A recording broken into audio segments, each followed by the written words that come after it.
নমস্কাৰ সকলোকে পুনৰবাৰ মোৰ চেনেলত স্বাগতম জনাই লৈ আহিছোঁ। আজি দিনটো ৰাশিফল। আজি হৈছে 31 মে 2024, অসমীয়া 16 জেঠ দেওবাৰ।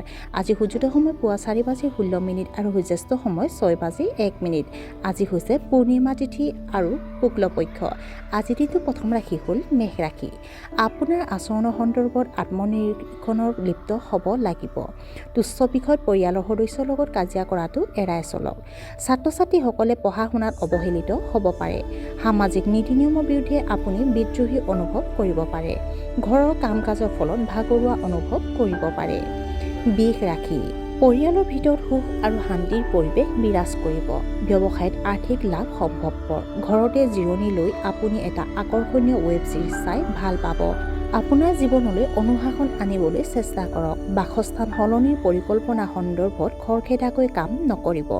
আপুনি মজা আৰু মনোৰঞ্জনৰ বাবে যথেষ্ট সময় উৎসৰ্গা কৰিব। মিথুন ৰাশি। আজি আপোনাৰ কোনো ধনী ব্যক্তিৰ লগত আলোচনা হ'ব পাৰে। কৰ্মক্ষেত্ৰত ঊৰ্ধ্বতম বিষয়াৰ সৈতে মতানৈক্য স্থায়ী হোৱাৰ সম্ভাৱনা আছে। আপোনাৰ এটা ইচ্ছা পূৰণ হ'ব পাৰে। এই সময়খিনি ছাত্ৰ ছাত্ৰীৰ বাবে অতি শুভ। আপুনি আপোনাৰ সংগীক উপহাৰ দিব পাৰে। কৰ্কট ৰাশি। আপুনি আপোনাৰ ব্যৱসায়ৰ সন্দৰ্ভত দ্ৰুত সিদ্ধান্ত ল'লে উপকৃত হ'ব। মহিলাসকলে নিজৰ স্বাস্থ্যৰ যত্ন লোৱা উচিত। আপুনি আপোনাৰ কৰ্ম সংস্থাপনত কিছু পৰিৱৰ্তন কৰিব পাৰে। আনক সহায় কৰিবলৈ কুণ্ঠাবোধ নকৰিব। সিংহ ৰাশি। নিজৰ আৱেগক নিয়ন্ত্ৰণত ৰাখক। ৰিয়েল ইষ্টেটৰ সৈতে জড়িত বিষয়ত আপুনি দ্ৰুত অগ্ৰগতি লাভ কৰিব। আপোনাৰ ঘনিষ্ঠ সম্পৰ্কত মধুৰতা আৰু উষ্ণতা বৃদ্ধি পাব। আপোনাৰ ব্যক্তিগত কথাবোৰ কাৰো লগত শ্বেয়াৰ নকৰিব। বতৰৰ পৰিৱৰ্তনৰ বাবে আপুনি স্বাস্থ্যজনিত সমস্যাৰ সন্মুখীন হ'ব পাৰে। কন্যা ৰাশি। আপুনি হয়তো ভাল চাকৰিৰ সুযোগৰ সন্মুখীন হ'ব পাৰে। ট্ৰেভেল এজেঞ্চিৰ সৈতে জড়িতসকলৰ বাবে এই দিনটো শুভ হ'ব। ছ'চিয়েল মিডিয়াত আপুনি যথেষ্ট সক্ৰিয় হ'ব। আপুনি আপোনাৰ সামৰ্থ্যৰে আনক আপ্লুত কৰিব। আনৰ কামত হস্তক্ষেপ কৰাৰ পৰা বিৰত থাকক। সন্ধিয়া বন্ধু বান্ধৱীৰ সৈতে লগ হ'ব পাৰে।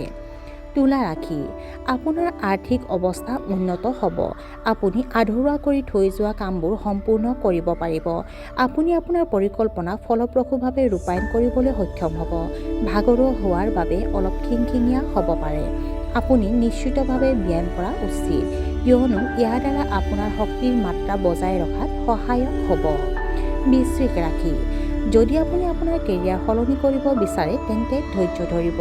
গুৰুত্বপূৰ্ণ বিষয় সন্দৰ্ভত সন্মানীয় ব্যক্তিৰ সৈতে আলোচনাত লিপ্ত হ'ব। প্ৰতিটো পৰিস্থিতিত সকলোৰে লগত সমন্বয় বজাই ৰাখিব লাগিব। যিসকলৰ অসুস্থ তেওঁলোকৰ স্বাস্থ্যৰ উন্নতি দেখা যাব। আপোনাৰ পত্নীৰ পৰা আপুনি উল্লেখযোগ্য সহায় লাভ কৰিব। ধনু ৰাশি। আপুনি নতুন সম্পৰ্কৰ ক্ষেত্ৰত অত্যাধিক বিশ্বাস নকৰিব। আপুনি আপোনাৰ সন্তানৰ সন্দৰ্ভত কিছুমান সিদ্ধান্ত ল'ব লাগিব। স্বাস্থ্যৰ প্ৰতি অৱহেলা নকৰিব। বিদেশ ভ্ৰমণৰ পৰিকল্পনাত বাধাৰ সৃষ্টি হ'ব পাৰে। বৈবাহিক অসুবিধাৰ সমাধানৰ বাবে কিছু সময় উৎসৰ্গা কৰিব লাগিব। জ্যেষ্ঠসকলৰ পৰা পৰামৰ্শ লোৱাটো আপোনাৰ বাবে সফলতাৰ কাৰক হ'ব পাৰে। মকৰ ৰাশি। ৰাজনীতিৰ লগত জড়িতসকলৰ বাবে এয়া এক উৎকৃষ্ট সময়। আপোনাৰ কামত সন্তুষ্টি অনুভৱ কৰিব। আন্তঃব্যক্তিগত সম্পৰ্কত সমন্বয় বৃদ্ধি পাব। পৰিয়ালৰ সদস্যৰ সৈতে হোৱা মত বিৰোধৰ সমাধান হ'ব। উৎকৃষ্ট কেৰিয়াৰৰ সুযোগত অপেক্ষাৰ অন্ত পৰিব পাৰে। কুম্ভ ৰাশি। আত্মবিশ্বাস বৃদ্ধি পোৱাৰ ইংগিত পোৱা গৈছে। আপোনাৰ সম্পৰ্কত যিকোনো ক্ৰমবৰ্ধমান দূৰত্বক সেতুবন্ধন কৰাৰ প্ৰয়াস কৰক। আপুনি আপোনাৰ কেৰিয়াৰত পৰিৱৰ্তন কৰাৰ কথা চিন্তা কৰিব পাৰে। আপুনি আপোনাৰ জীৱনত স্থিৰতা অনুভৱ কৰিব। আপুনি হয়তো স্বতঃস্ফূৰ্তভাৱে ভ্ৰমণৰ পৰিকল্পনা কৰিব পাৰে।